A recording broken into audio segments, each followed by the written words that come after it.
guys, what's up? Retro Shinobi here, coming at you with another video, and in this video I'm going to go over some of the things that I got in Indiana at garage sales. So wasn't the best week for garage sales.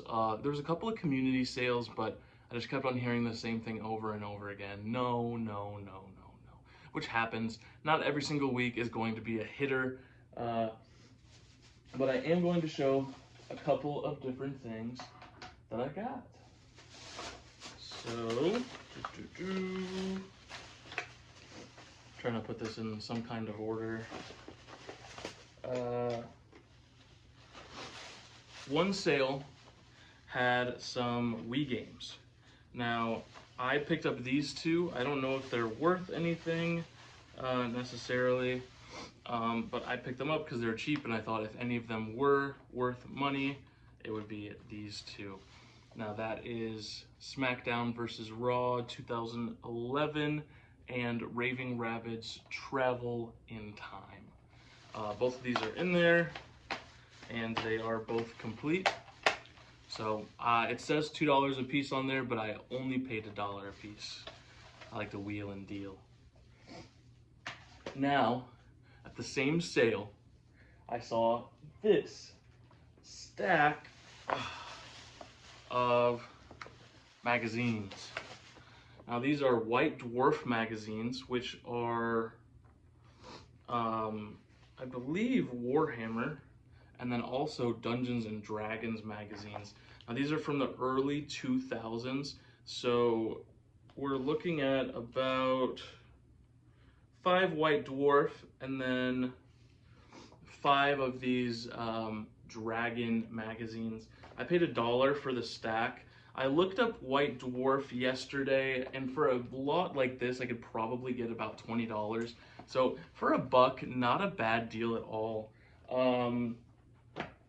And you know, the guy said his son had a bunch of video game stuff, and you know, I left my number with him obviously, but haven't heard a call back and won't, because calls never happen, ever. Okay, so anyways, at a different sale, I got, first, I got this brand new Ultimate Texas Hold'em Poker. It's a little bent, but it is still brand new in the case. This should fetch around 15 to 20 bucks. It'll probably sit up on my eBay shop for months before it sells. So yeah, you always need something, you know. And then I got 2 PS3 games. So I got that one for $1, I should say. It had $2 on it, I got it for $1. And then I got these for $2 a piece. We got MLB The Show 16. Yeah, 16. It says $3 on there, but I did get it for $2. I paid $5 for all 3 items. This does not have the manual if it came with one, but I did see one in similar condition sell for about 15 bucks. So I figured for $2, get something for 15, make a little bit of profit. And then the other game I got is Bloodstone 007, which I was actually really surprised to find out is a $20 game.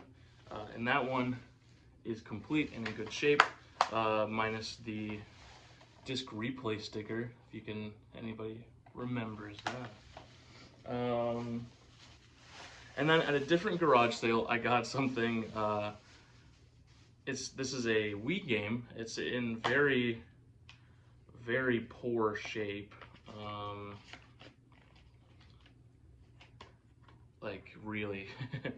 That is Sonic and the Black Knight, and as you can see inside of here, I hadn't taken it out yet.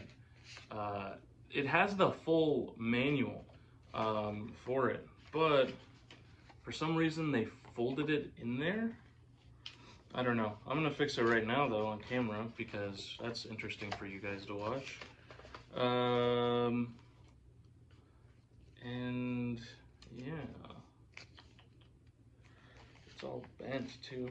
It's really strange that it was in this condition, but you know, people do things for weird reasons. So yeah, it also does have a little chunk missing out of it, but for $1, I should be able to get about 12.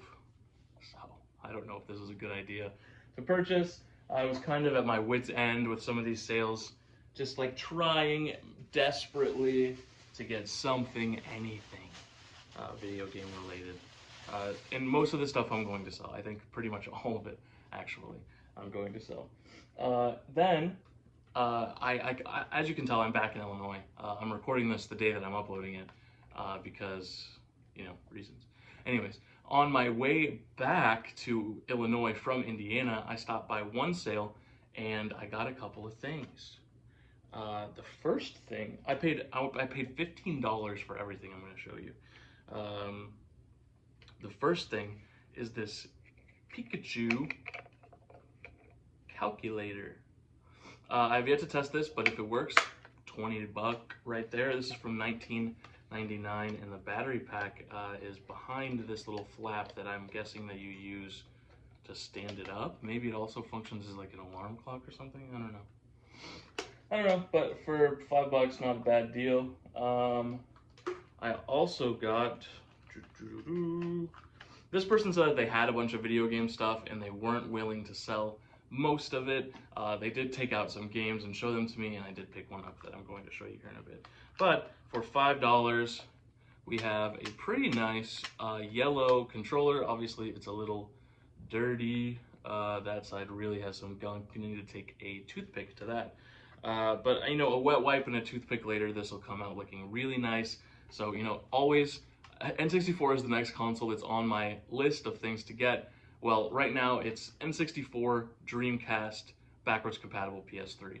Those are the three things that I'm really aiming for as far as consoles go to get as like a lot or something, which obviously two of those are really uncommon things to find in the wild.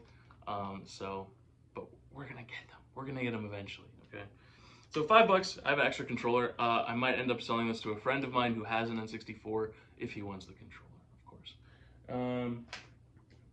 And then I got one game from this sale.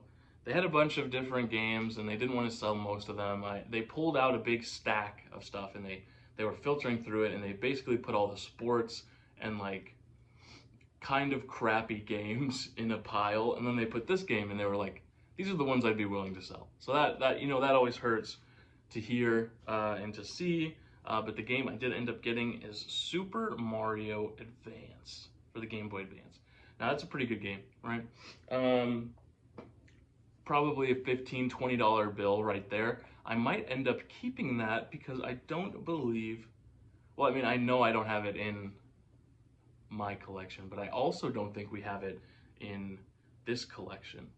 Obviously I'll have to check that and double check that, but it's a pretty popular game, so I'd be surprised if we didn't, but I am constantly surprised by the Game Boy Advance games that we don't have.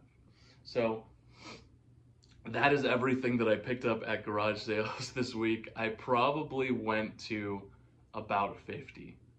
So, you know, some of these people on YouTube that post their garage sale hauls, it's almost unrealistic, obviously. Some of these people, every single week, they're getting thousands of dollars. Maybe it's just, I'm not going to the right areas, or I don't have the right charisma to get people to get games out of their house when I ask if they have them for sale. But this is realistic, you know, this is what you're most likely going to see when you go to garage sales. A lot of no's. You're gonna hear no over and over again. You say, hi, you wouldn't happen to have any old video games you'd want to sell, would you? Nintendo, Sega, PlayStation, Game Boy, etc. Anything like that? No? Okay, thank you. Thank you for your time, whatever, bye. And then you hear that over and over and over and over and over again. And I won't lie, it does start to get a little disheartening, but you just have to keep on pushing because eventually you will strike gold. And that's what I have to keep on telling myself, is that I will eventually strike gold, right? There's one more thing I want to show that I got this week that is going into the collection. It's something that I have been looking forward to for years and years and years. And that is Eiyuden Chronicles 100 Heroes. This is a This is a sole successor to the Suikoden series, which I don't know if you guys can see, but I'm a little bit of a fan of the Suikoden series. I also have 1 and 2 somewhere in there, but they're harder to find. So I have every single Suikoden game. I also have Tierkreis for the DS. That's over there somewhere. So I'm a big fan of Suikoden, and this is made by the same studio who made Suikoden 1 and 2, I believe. Well, they're people from that studio that ended up making their own studio called Rabbit and Bear Studio, I believe. Yeah. So I've not heard a lot about it after its release. I was waiting a little bit because I was playing Stellar Blade. My catalog just continues to get deeper and deeper and deeper. But basically, this is a turn-based JRPG with 6 playable characters. 6 playable characters in your party, and over 100 potential playable characters that you can recruit over the process of the story. And yes, Suikoden 1 and 2 also had that feature.